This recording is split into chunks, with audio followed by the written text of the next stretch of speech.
The words induced me to turn towards myself. I learned that the possessions most esteemed by your fellow creatures were high and unsullied descent and united with riches. A man might be respected with only one of these advantages, but without either he was considered, except in very rare instances, as a vagabond and a slave, doomed to waste his powers for the profits of the chosen few. And what was I? Of my creation and creator I was absolutely ignorant, but I knew that I possessed no money, no friends, no kind of property. I was, besides, endued with a figure hideously deformed and loathsome. I was not even the same nature as man. I was more agile than they, and could subsist upon coarser diet. I bore the extremes of heat and cold with less injury to my frame. My stature far exceeded theirs. When I looked around, I saw and heard of none like me. When was I then a monster? A blot upon the earth, from which all men fled and whom all men disowned? I cannot describe to you the agony that these reflections inflicted upon me. I tried to dispel them, but sorrow only increased with knowledge. Oh, that I had forever remained in my native wood, nor known nor felt beyond the sensations of hunger, thirst, and heat. Of what a strange nature is knowledge! It clings to the mind when it has once seized on it, like a lichen in the rocks.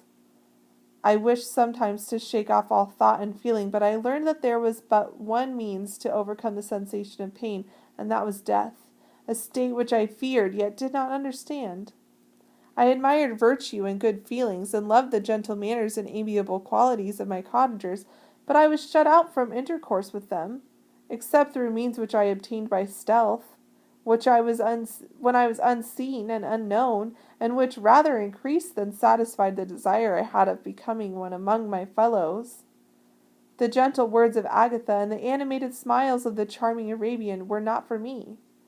The mild exhortations of the old man and the lively conversations of the loved Felix were not for me.